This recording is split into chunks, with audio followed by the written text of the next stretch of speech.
It's not someone else's talent that sets your direction, it's your past habits, your current excuses. And the standards you've quietly decided are good enough, and because that opponent is internal. It's easy to misidentify the real source of the struggle. It's easy to think life is a competition against other people. It's easy to say the economy is slow, the timing isn't right, the boss is hard to work with, or the critics are unfair. It's easy to point at your circumstances and say, if this were different, then I'd move forward. That belief feels good, because it takes responsibility off your shoulders. If the problem is outside of you, then the solution must be outside of you too, and that means you can wait. But waiting has never built wealth, never built a strong body, and never built a sharp mind. Waiting builds frustration, waiting builds stories, waiting builds the habit of explaining. Instead of executing, when you measure yourself against other people, you lose focus, you start tracking their pace. Instead of fixing your own, you compare their advantages to your disadvantages and call it analysis when really it's avoidance. That's why comparison becomes more than a habit, it becomes a distraction. Comparison is a subtle distraction, it keeps you busy measuring, judging, and reacting. But while you're watching someone else's race, your own discipline slowly weakens. You can't build your future by studying someone else's present, you build your future by looking honestly at your own patterns. The real competition isn't you versus them, it's you versus who you used to be. There's a big difference between being interested and being committed. When you're interested in change, you do what's convenient. When you're committed, you do what's required. Interest negotiates. Commitment decides, interest says I'll try, commitment says I will. And the gap between those two phrases is often the gap between drifting and actually moving forward. That gap shows up most clearly in the private conversations you have with yourself. The most dangerous negotiations you'll ever have are the ones you have with yourself. No one else hears them, no one records them, no one challenges them. You tell yourself just this once, you say, I deserve a break. You say tomorrow will be better, and because there's no one in the room to push back, the deal goes through easily. You walk away feeling justified, but every private agreement shapes your public future. Opposition from the outside can actually push you, a tough competitor can sharpen you. A difficult market can force you to improve, but negotiating with yourself dulls you. It lowers your standards a little at a time, it tells you average is fine. That delay doesn't matter, that effort can wait. There's no applause when you lower your expectations. There's no alarm that sounds when you compromise your own standards, it happens quietly. And it's those quiet moments that matter most, those quiet agreements are the most powerful ones. The decision to get up when the alarm rings or hit snooze, the decision to finish what you start, or leave it half done, the decision to speak with discipline or complain. These choices don't look dramatic, they look normal, but normal decisions repeated over time create extreme outcomes, either upward or downward. You have to learn to notice when you're protecting your comfort instead of your potential. Comfort feels safe, it feels earned, it feels reasonable. Potential feels demanding. It requires effort, it stretches you, it pushes you to grow in ways that aren't always convenient. If you're not careful, you'll defend your comfort with convincing arguments. You'll call it balance, you'll call it timing, you'll call it patience, but sometimes it's just fear in polite language. At the root of it, this isn't about circumstances, it's about standards. The truth is simple, you're not held back by what you don't have, you're held back by what you allow. What you allow in your schedule, what you allow in your standards, what you allow in your self-talk. When you tolerate less than your best, you don't stay in the same place, you slide backward. Life doesn't pause while you decide. It responds to what you repeatedly do if you want different results. Stop studying your obstacles and start studying your responses. Stop asking who's ahead and start asking where you're inconsistent. Stop measuring the market and start measuring your discipline. At the end of the day, the battlefield is inside you. The contest is personal, the opponent is familiar, and once you recognize that, the responsibility becomes clear, you versus you. That's the only competition that really determines your direction. Once you accept that, you take your power back. If the problem is inside you, then the solution is too. If the negotiation is internal, then you have the authority to end it. When you decide your old habits won't control your future, you take ownership. And ownership is where progress starts, not when circumstances improve. Not when critics get quiet, not when competition fades. Progress begins when you look at yourself honestly. And realize the only standard that truly matters is the one you enforce when you win there. The outside world has far less power over you. That's the real opponent, and that's where the real win has to happen. The gap between where you are and where you want to be isn't measured in miles, it's measured in discipline. It's not about dramatic breakthroughs or rare opportunities, it's about what you do on ordinary days. When no one is watching, no one is pressuring you, and there's no immediate reward, the gap isn't mysterious, it's behavioral.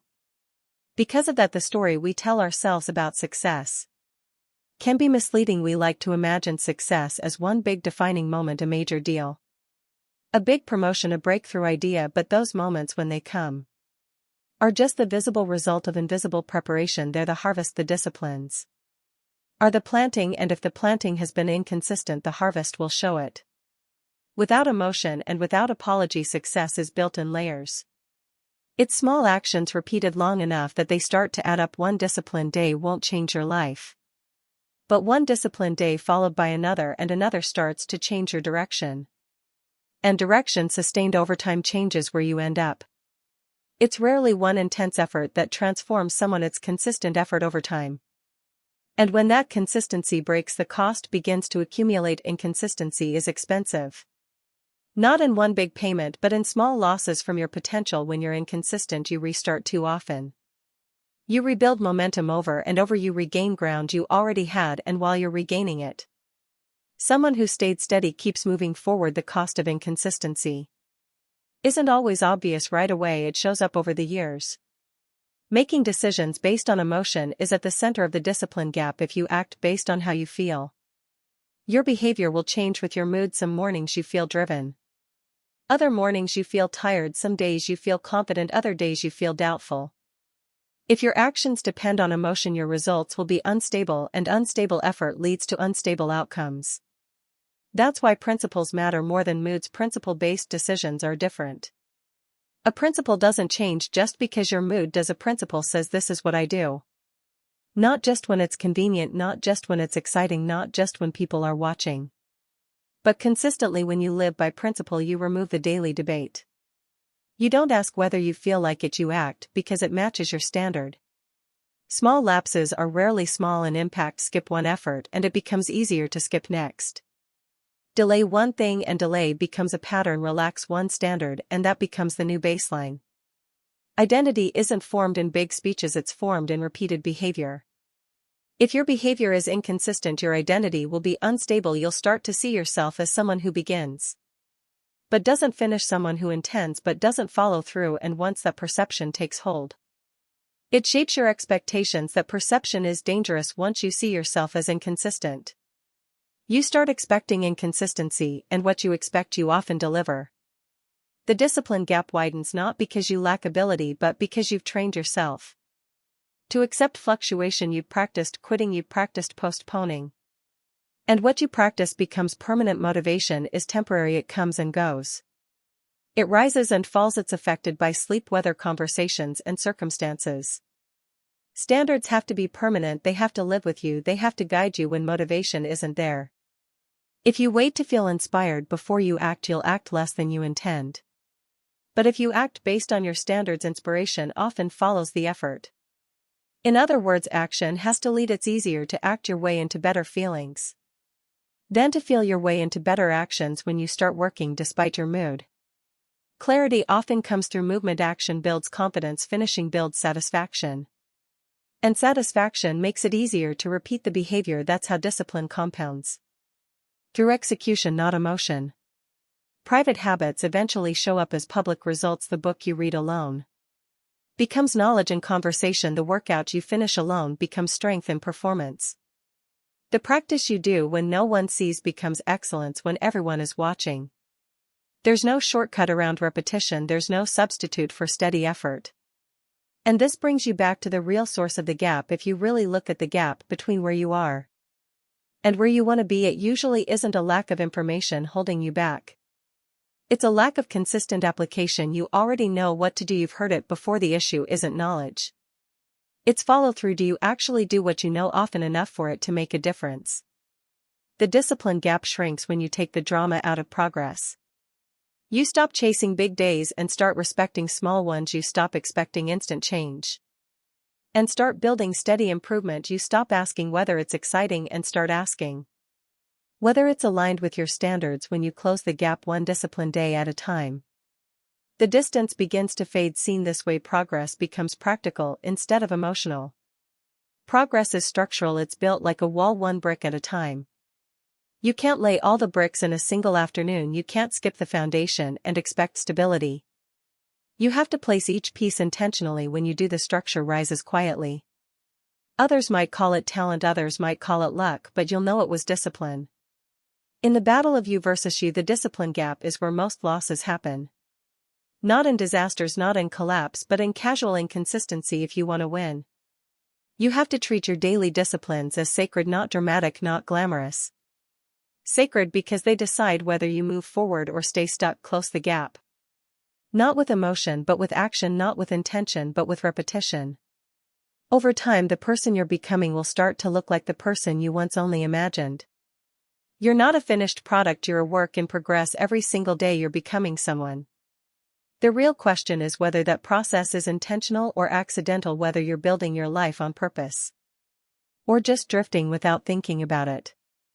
And that process is driven by identity. Identity isn't created in one big decision.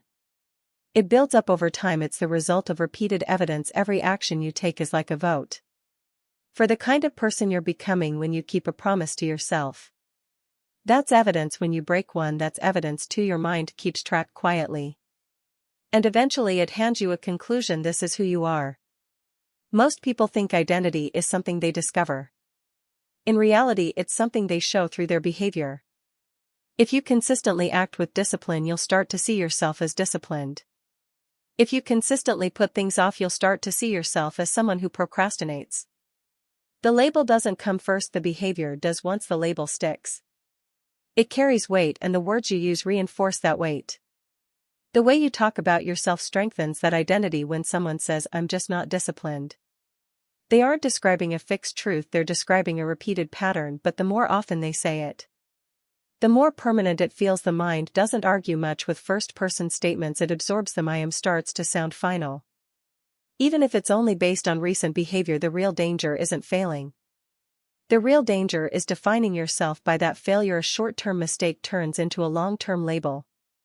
A rough week becomes who you are. You make a few inconsistent choices and then decide, that's just me. Once you accept that story, you start protecting it. You act in ways that confirm it. Because being consistent with your identity feels comfortable, even if that identity limits you. That's why self-image matters so much. You can't build a strong future while defending a weak self-image. If you see yourself as unreliable, you'll hesitate to take on responsibility. If you believe you're incapable, you'll avoid challenges that might prove you wrong. Your identity becomes a ceiling. And most ceilings are built by you changing. Your self-image doesn't start with affirmations. It starts with action. Words without evidence feel empty, but repeated action creates proof. And proof is convincing when you follow through on what you said you'd do. Even in small ways, you start building a new record. You gather facts that challenge your old story. That record is what allows identity to shift. If you once believed you had no discipline and then you wake up early for 30 straight days, that's hard evidence. If you thought you couldn't finish anything and then you complete a project from start to finish, that's new proof. Identity shifts when the evidence shifts. Not when you hope, not when you wish, when you act. Your environment plays a quiet role in shaping who you become. The people you're around, the conversations you allow, the expectations in your circle, all of it influences the identity you adopt. If you're surrounded by low standards, high standards will start to feel extreme. If you're surrounded by high standards, your current effort might start to feel lacking. Environment doesn't force you, but it nudges you, and repeated nudges change your direction. Because of that influence, you can't afford to be passive about your surroundings. You have to be intentional about the structure around you, the books you read, the conversations you entertain, the routines you accept. None of it is neutral. It all shapes how you see yourself. If you're careless about your environment, you'll be careless about your identity. And if you're careless about your identity, you'll be careless about your future. Being deliberate means you stop saying that's just how I am and start saying, this is what I'm building. One statement keeps you stuck. The other moves you forward. Construction means choice, it means adjustments, it means responsibility. When you see yourself as a work in progress, mistakes become feedback instead of final judgments. From there, alignment becomes the focus. Who you're becoming is the result of repeated alignment. When your actions match your values, your identity strengthens. When your actions go against your values, you feel internal tension. That tension isn't punishment, it's information. It shows you the gap between who you say you are and what you actually do. That gap will either grow or shrink based on how you respond. Build proof every day. Don't wait for big achievements.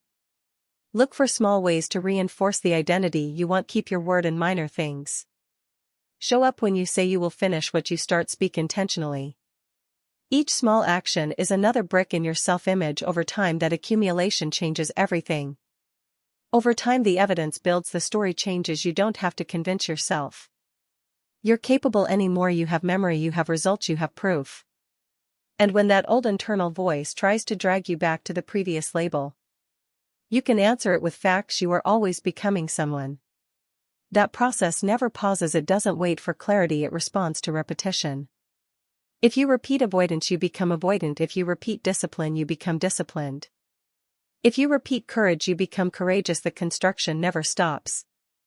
The only question is whether you're holding the blueprint or leaving it to chance. In the battle of you versus you, identity keeps the long-term score. It records what you repeatedly do and reflects it back as who you are. Be intentional about the evidence you're creating. One day you'll look at the structure that's been built and realize it was shaped by your daily decisions. Build on purpose, act in alignment, collect proof, and allow your identity to rise to the standard you choose to enforce. But if you ignore that responsibility, decline rarely looks dramatic at first. Very few people wake up one day and suddenly find their lives completely destroyed. Collapse usually isn't dramatic, it's gradual, it's subtle. It's a slow move away from standards you once held firmly, and because it happens in small steps, you often don't notice until you're far off course. That kind of slide doesn't announce itself. It doesn't ask for permission, it starts with something that sounds harmless. Just this once, just today, just until things calm down. Each phrase feels reasonable, each decision seems separate, but life doesn't measure your direction by isolated choices, it measures it by repeated ones. Standards rarely collapse all at once, they lower in small, comfortable adjustments. You used to expect excellence from yourself, now you accept average. You once insisted on finishing strong. Now you're satisfied with finishing. Eventually you used to correct yourself quickly. Now you let delays pass. At first the shift is tiny, almost invisible. But repetition makes it stick. That's where the real danger begins. The effect of just this once builds over time. One exception becomes a new baseline. That baseline becomes permission. Permission becomes a pattern. And the pattern becomes part of who you are. You don't notice the first few degrees of decline. But if you keep heading that way long enough, you'll arrive somewhere you never intended to be. Comfort often disguises itself as earned rest. Real rest is intentional. It has a purpose and a clear end point. It restores you so you can return to effort, but unchecked comfort stretches itself out. It convinces you that you deserve more. Delay, it tells you tomorrow will be a better time to be disciplined. And when tomorrow comes, it says the same thing. That distinction matters. There's nothing wrong with recovery, there is something wrong with excusing stagnation. When comfort replaces growth, you start to feel a quiet dissatisfaction. At first it's subtle, a sense that you're capable of more, that your effort doesn't match your potential. That feeling isn't outside criticism, it's internal awareness. The early signs of letting yourself down are rarely dramatic. You avoid things you once handled quickly. You make promises you suspect you won't keep. You talk confidently about plans, but hesitate to act. You begin defending your lower standards instead of correcting them. These are signals, and if you ignore them, they multiply. Because of that, the slide feels manageable at first. This gradual decline is dangerous. Because it feels temporary, you think you can fix it anytime. You tell yourself you're only a few steps away from your previous level, but momentum works both ways. The longer you move downward, the harder it is to turn around. What once required a small correction now demands serious discipline. There's an emotional cost to this slow decline too. When you know you're capable of more but keep delivering less, tension builds. You might distract yourself, you might compare yourself to others to feel better. But the awareness doesn't go away, it shows up in quiet moments. It shows up when you see someone else moving forward. It reminds you that you're not operating at your best. Over time, that tension turns into something heavier. Regret rarely comes from one missed opportunity, it builds from repeated inaction. It's the result of small chances you didn't take, it's the memory of days when you knew what to do, but chose not to. Regret compounds just like discipline does.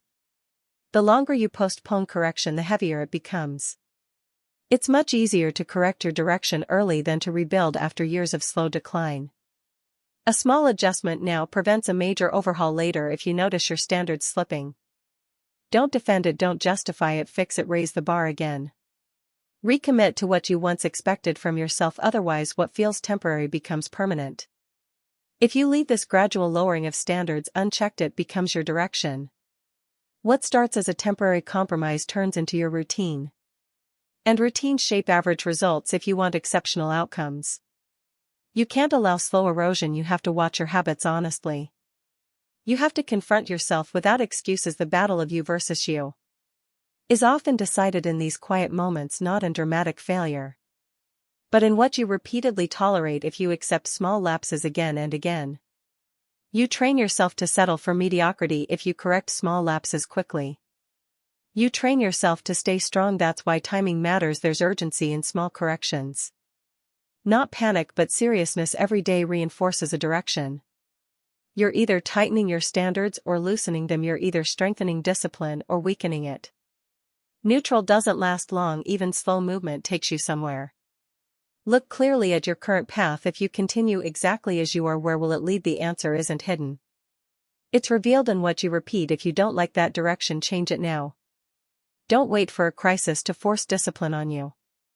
Discipline rarely appears on its own, it's chosen, and that choice doesn't have to be dramatic. This gradual slide is quiet. Your correction can be quiet too, a renewed commitment, a restored standard. A firm decision not to let small compromises stack up. If you win the small daily battles against decline, you avoid the bigger battles that come from neglect. In the end, you won't regret the effort it took to stay aligned. You'll regret the seasons when you knew you were slipping and chose not to correct course. Adjust early, correct firmly, and don't let temporary comfort become permanent direction. Because the outcome is decided long before it's visible. Victory in the battle of you versus you isn't loud. There's no parade, no applause, it's decided quietly, daily, and privately, long before anyone else sees results. The decision has already been made in small, unseen moments. If you want to win that battle, you have to design your days intentionally. Morning isn't just the start of time. It sets the direction for the day. If you wake up without a plan, the day will give you one. And most assigned plans are driven by urgency, not importance. To win privately, you have to start deliberately. That deliberate start changes everything that follows. Designing your morning means deciding ahead of time what deserves your best energy. It means choosing priorities before distractions choose them for you. It means getting up with purpose instead of reacting on impulse. When you begin the day intentionally, you create early momentum, and once momentum starts, it carries weight. The first promises you keep each day are often small: getting up when you said you would, starting the thing you scheduled, finishing the effort you committed to. These actions seem ordinary, but they build credibility with yourself. When you keep small promises early, you strengthen your control over the rest of the day, and the day shouldn't end without intention either. Evening matters just as much. Many people end their day with distraction. They fill the last hour with noise so they don't have to reflect, but reflection isn't punishment. It's refinement. When you review your day honestly, you gather information. What did you plan? What did you complete? Where did you compromise? Where did you stay firm? Ending the day with evaluation creates awareness. Awareness allows change without evaluation. Days blur together, weeks pass, months slip by, and you're left with vague impressions instead of clear facts. If you want to improve, you have to measure, not obsessively, but consistently. One practical way to measure is simple: track the promises you make to yourself. Not publicly but privately. The commitment to exercise, to study, to finish a project. There's a difference between intention and follow-through. If you don't track that gap, you might confuse desire with discipline. Promises made versus promises kept. That's a powerful measure. Every kept promise builds trust, every broken promise weakens it. And self-trust is one of the most valuable things you can develop. When you trust yourself, hesitation decreases. When you doubt yourself, even small commitments feel heavy. To protect that trust, clarity is essential. Non-negotiable standards are essential. A standard isn't a preference, it isn't a suggestion, it's a rule you follow regardless of your mood. Think about it, you might decide that when you schedule work you complete it not because you feel inspired, but because it's your rule. Rules eliminate debate. Debate drains energy. When standards aren't clear, negotiation increases, and when negotiation increases, discipline weakens. You start asking, should I, even though your goals already answered that question. Clear standards remove that uncertainty, they simplify behavior, they reduce daily friction. Even with clear standards, you'll still face discomfort. You have to learn to act before you feel ready. Readiness often shows up after action, not before. If you wait for certainty, you'll delay progress. Most growth requires stepping into discomfort. And discomfort rarely feels like readiness. Courage isn't the absence of doubt, it's moving forward despite doubt. When you act before you feel fully prepared, you build resilience. You prove to yourself that uncertainty doesn't disqualify you. Over time, this becomes natural. You move more quickly instead of hesitating, and that consistency shapes who you become. Becoming someone you can rely on is the real win. When you say you'll do something, and you follow through consistently, you create strong internal alignment. Your words mean something to you, your commitments feel solid, and that stability affects every area of your life. Trust builds slowly and disappears quickly. If you regularly break your own commitments, you weaken your authority over yourself. You hesitate to aim higher because you doubt your follow-through, but when you consistently honor your standards, confidence grows naturally. Not loud confidence, but steady assurance. All of it comes back to the small choices. The daily battle is won in small decisions. Getting up instead of delaying, working instead of wandering, reflecting instead of distracting. These choices don't look heroic, but over time they create a person who operates with discipline and clarity. Design your mornings, review your evenings, track your commitments, set non-negotiable standards. Act before you feel ready, and above all, become someone you can depend on when you do. The battle of you versus you changes. You stop fighting inconsistency, you stop debating every decision. You move with purpose, you act with integrity, and day after day you quietly win. There may be no applause for these victories, but there will be results, there will be growth. There will be a life shaped by intention instead of impulse, and in the end, that's the only victory that truly matters. The one earned privately, sustained daily, and reflected outwardly in the person you chose to become.